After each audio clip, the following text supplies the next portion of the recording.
আর এই মুহূর্তে বড় খবর আপনাদের দেখাবো সিসিটিভি ফুটেজ। যেদিন হাসপাতালে ঘটনা ঘটে সেই দিন সঞ্জয়ের গতিবিধি সিসিটিভি ফুটেজে বন্দী হয়েছে। সেই ছবি এক্সক্লুসিভ এই মুহূর্তে আপনারা দেখতে পাচ্ছেন। সঞ্জয় রায় সিভিক ভলেন্টিয়ার যেদিন সেমিনার হলে ঢুকেছিলেন, সেমিনার হলের করিডোরে সঞ্জয় রায়কে দেখা যায়। জি 24 ঘন্টায় চাঞ্চল্যকর সেই ফুটেজ সিসি ক্যামেরায় সেমিনার হলে সঞ্জয়ের ঢোকার ছবি আপনারা দেখতে পাচ্ছেন। এই মুহূর্তে যে স্টিল ছবি আপনারা দেখতে পাচ্ছেন এটা সেই দিনের ছবি। সেদিন সেমিনার হলে যখন সঞ্জয় ঢুকছে সেই সময়ের ছবি। আরজি করে 4 তলার করিডোরে সঞ্জয় রায় সিসি ক্যামেরার ফুটেজ ধরা পড়েছে। সঞ্জয়ের গতিবিধি দেখা যাচ্ছে সেখানে। আর ঠিক যখন সেমিনার হলে ঢুকছে সঞ্জয় রায় সেই মুহূর্তের ছবি আপনারা দেখতে পাচ্ছেন। এটা হাসপাতালের সিসিটিভি ফুটেজ। জি 24 ঘন্টার হাতে এই মুহূর্তে সেই সিসিটিভি ফুটেজ। আর সেই ফুটেজ এই মুহূর্তে যে ছবি আপনাদের দেখাচ্ছি এটা একেবারে সেই সময় যখন সে সেমিনার হলে ঢুকছে, অর্থাৎ যেখানে এই ঘটনা ঘটেছে।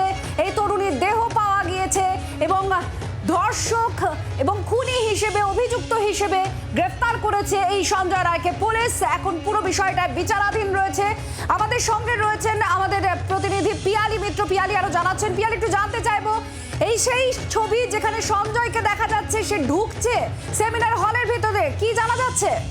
দেখো, এটা সেমিনার হলের কাছে ছবি নয়, তবে এটা আরজি কর হসপিটালের 3rd ফ্লোরের ছবি বলেই আমরা জানতে পারছি। লিফট থেকে নামার পর যে জায়গায় সিসিটিভিটা রয়েছে, যেখান থেকে বের হওয়ার পর সেমিনার হলের দিকে বা চেস্ট ডিপার্টমেন্টের দিকে যাওয়া যায়, সেখানকার ফুটেজ।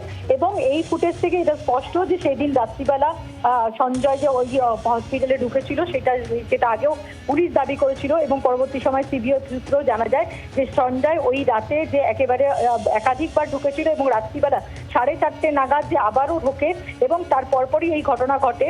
এবং তাকে দেখা যাচ্ছে তার গলায় কিন্তু একটা ব্লুটুথ হেডফোন রয়েছে, এয়ারব্যান্ড যে হেডফোন, তার সঙ্গে হাতে একটা হেলমেট রয়েছে। আমরা জানি যে বাইকে করেই কিন্তু সঞ্জয় সেই রাত্রিবেলা ওই আরজি কর হসপিটালে গিয়েছিল।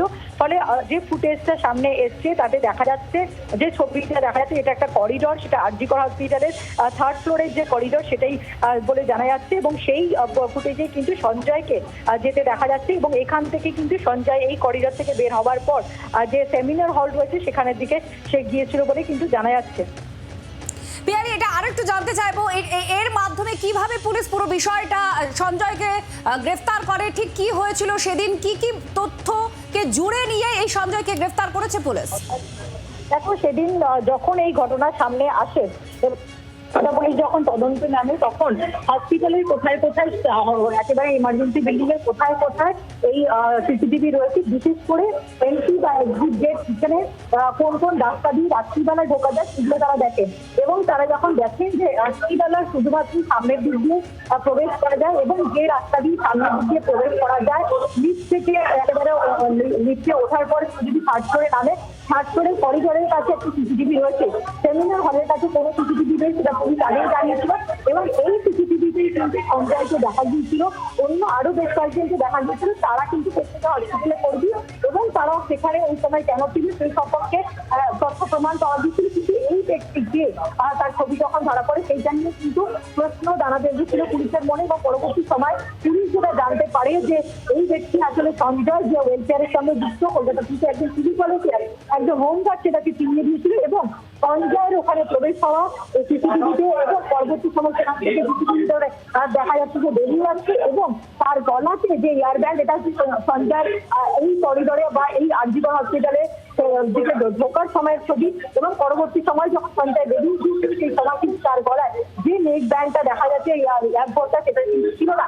এই সমস্ত সূত্র ধরেই কিন্তু পুলিশ তাকে গ্রেফতার করেছিল। সব থেকে গুরুত্বপূর্ণ ছিল সিসিটিভি ফুটেজ, যে সিসিটিভি ফুটেজ সামনে এসেছে যেখানে দেখা যাচ্ছে সঞ্জয়কে আরজি কর হাসপাতালে করিডোরের মধ্যে।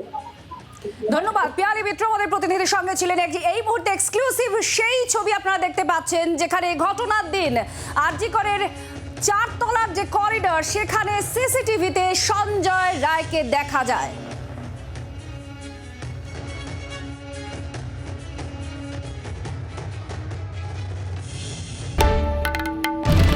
বাংলার আওয়াজ, বাঙালির আবেগ, জি 24 ঘন্টা।